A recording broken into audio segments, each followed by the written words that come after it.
দীর্ঘ উত্তেজনা আর পাল্টাপাল্টি হামলার পর ইরান ও যুক্তরাষ্ট্রের মধ্যে হওয়া 2 সপ্তাহের সাময়িক যুদ্ধবিরতিকে স্বাগত জানিয়েছে বিশ্ব সম্প্রদায়। যুদ্ধবিরতি ঘোষণাকে স্বাগত জানান জাতিসংঘের মহাসচিব অ্যান্টোনিও গুতেরেস। শান্তি বজায় রাখতে দুই পক্ষকে চুক্তির শর্ত মেনে চলার আহ্বান জানান তিনি। ইমতিয়াজ আহমেদের রিপোর্টে থাকছে বিস্তারিত। মধ্যপ্রাচ্যের আকাশে জমতে থাকা যুদ্ধের কালো মেঘ সরতে শুরু করেছে। দীর্ঘ সংঘাতের পর অবশেষে রণক্লান্ত মধ্যপ্রাচ্যে এলো শান্তির বার্তা। মার্কিন প্রেসিডেন্ট ডোনাল্ড ট্রাম্পের ঘোষণার পর 2 সপ্তাহের জন্য শান্ত হতে যাচ্ছে তেহরান ওয়াশিংটনের রণক্ষেত্র। চুক্তির আওতায় বিশ্ব বাণিজ্যের লাইফলাইন খ্যাত হরমুজ প্রণালী খুলে দিচ্ছে ইরান, যে পথে সরবরাহ হয় বিশ্বের 1/5 জ্বালানি তেল। ইরান ও যুক্তরাষ্ট্রের ঐতিহাসিক এই অগ্রগতিকে স্বাগত জানিয়েছে বিশ্ব সম্প্রদায়।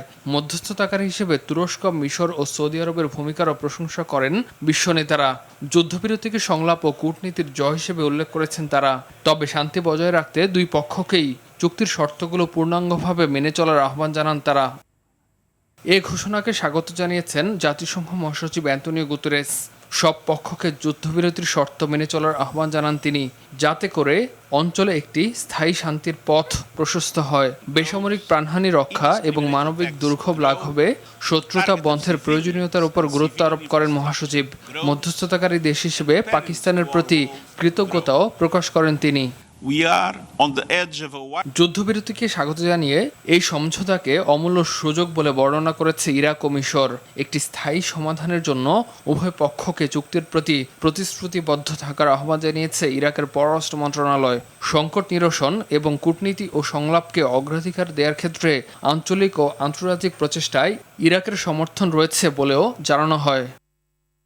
মিশরের পররাষ্ট্র মন্ত্রণালয় জানায়, এই যুদ্ধবিরতি আলোচনা ও গঠনমূলক সংলাপের পথ তৈরি করবে। মন্ত্রণালয় আরও জানায়, সামরিক অভিযান বন্ধ এবং আন্তর্জাতিক নৌ চলাচলের স্বাধীনতার প্রতি সম্মান প্রদর্শনী হবে চুক্তির ভিত্তি। পাকিস্তান ও তুরস্কের সঙ্গে আঞ্চলিক স্থিতিশীলতা বজায় রাখতে কাজ করে যাবে বলেও জানায় দেশটি। 2 সপ্তাহের যুদ্ধবিরতিকে ইতিবাচক পদক্ষেপ হিসেবে দেখছে জাপান ও মালয়েশিয়া। মালয়েশিয়ার পররাষ্ট্র মন্ত্রণালয় জানায়, এই যুদ্ধবিরতি উত্তেজনা প্রশমন ও মধ্যপ্রাচ্যের শান্তি পুনরুদ্ধারের একটি গুরুত্বপূর্ণ ধাপ।